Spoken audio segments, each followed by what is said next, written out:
नमस्कार दोस्तों, winners education points में आपका बहुत बहुत स्वागत है।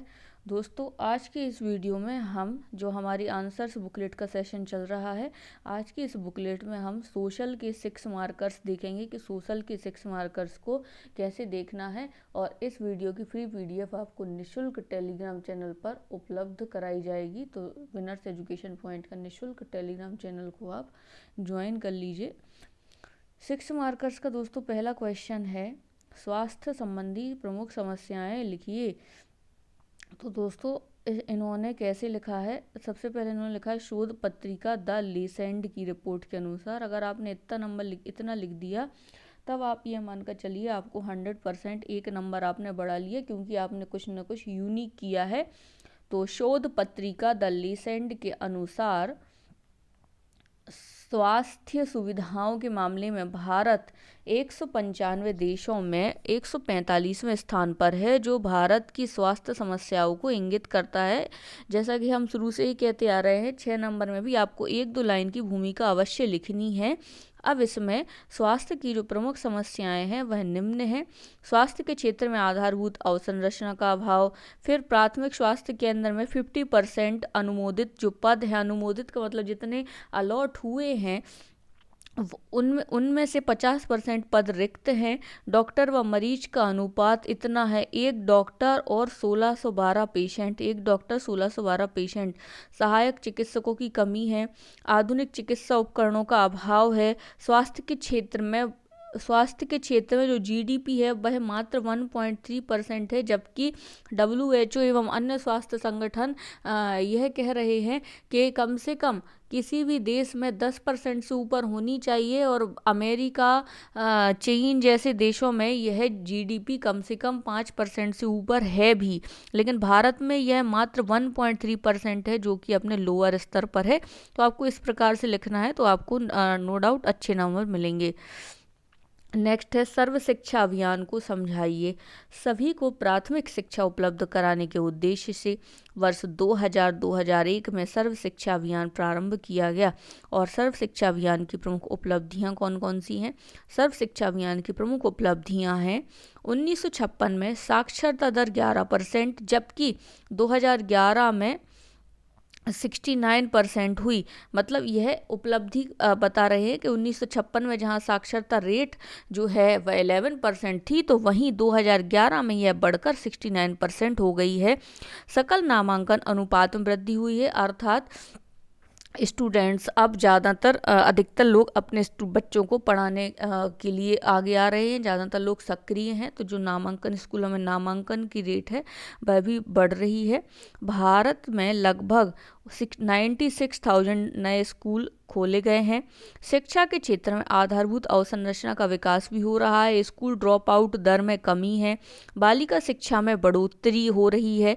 1 किलोमीटर की परिधि में स्कूलों की स्थापना से शिक्षा के स्तर में वृद्धि हो रही है। तो यह जो सर्व शिक्षा अभियान था, सर्व शिक्षा अभियान 2001 में सभी को प्राथमिक शिक्षा उपलब्ध कराने के उद्देश्य से प्रारंभ किया गया। तो उसकी उपलब्धि निम्न है।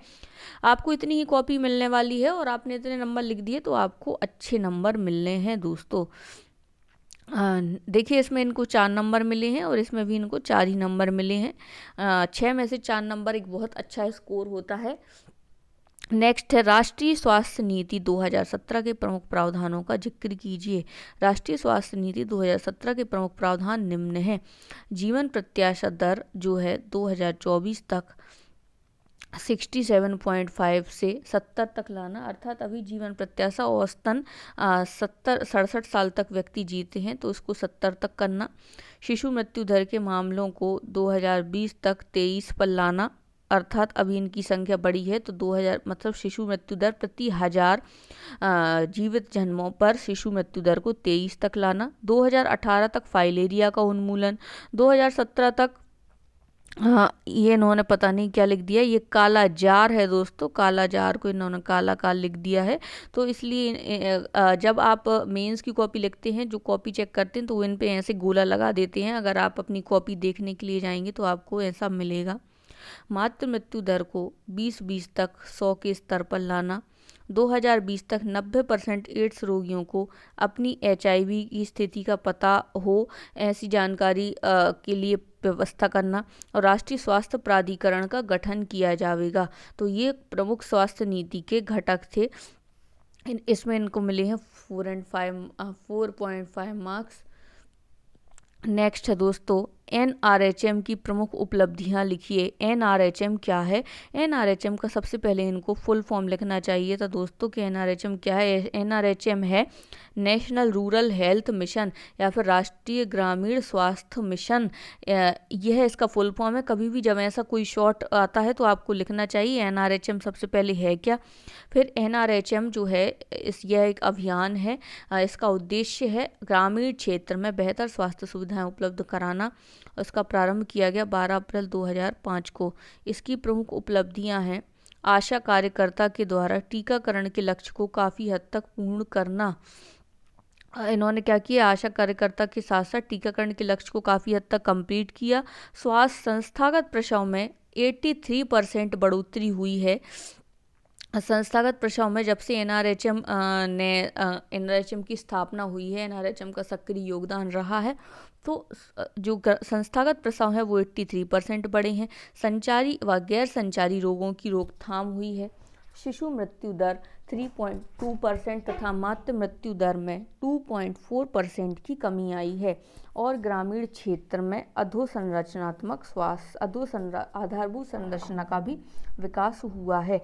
तो इसमें इस आंसर्स पर मिले हैं 4 नंबर, बल्कि इसमें कुछ और डेटास भी डाले जा सकते थे, जैसे कि NRHM की सहायता से जो है विभिन्न ग्रामीण क्षेत्र में शौचालयों का भी निर्माण हुआ है, और आशा ऊषा कार्यकर्ताओं के माध्यम से विभिन्न रोगों के उपचार संभव है। टीकाकरण की खोज हुई है और अधिकतर लोगों को जो है टीके उपलब्ध कराए भी जा चुके हैं। स्वास्थ्य के क्षेत्र में बेहतर जागरूकता आई है। अब नेक्स्ट है दोस्तों, लड़कियों की विवाह आयु 21 वर्ष करने से क्या प्रभाव पड़ेंगे।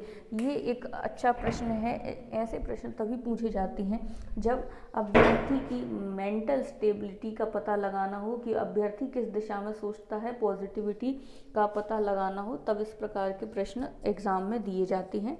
तो जो है लड़कियों की विवाह आयु 21 वर्ष करने से क्या प्रभाव पड़ेंगे। तो सबसे पहले दोस्तों, हाल ही में लोकसभा में लड़कियों की विवाह आयु 18 से 21 वर्ष करने का प्रस्ताव रखा गया है, और इसके प्रभाव जो हैं वह लड़कियों की उच्च शिक्षा में वृद्धि हो पाएगी, क्योंकि अभी तक अधिकतर महिलाओं के सिर्फ 18 वर्ष होने का इंतज़ार करती हैं और उस चक्कर में उनकी पढ़ाई जो है वह सफ़र करती है। तो इसीलिए लड़कियों की उच्च शिक्षा में वृद्धि होगी। बाल विवाह में कमी होगी, क्योंकि 18 की हो नहीं पाती लड़की, 17 साल की कुछ होती है, और वह फिर 17 साल 8 महीने 17 साल 9 महीने इसी में जल्दी फिर घर वालों को जो है शादी करने की पड़ती है, और यह अधिकतर ग्रामीण क्षेत्र में देखा जाता है।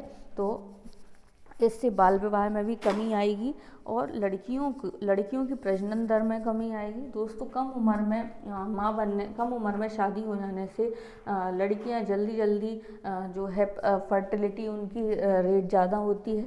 तो फर्टिलिटी रेट ज़्यादा होने से अधिक बच्चे पैदा होते रहते हैं, जिससे जनसंख्या में भी वृद्धि होती रहती है। तो ऐसा करने से जो है महिलाओं की प्रजनन दर में कमी आएगी, और इसका इनडायरेक्ट इम्पैक्ट जो है वह हमारे जनसंख्या नियंत्रण पर भी पड़ेगा।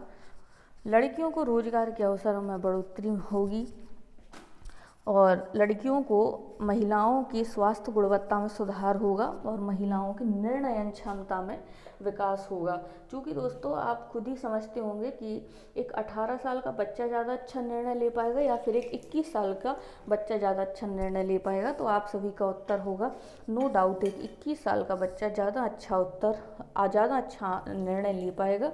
तो यह दोस्तों कुछ आंसर्स थे जो कि आपको इस सोशल के पेपर में हमने आपके लिए लिखकर बताए हैं।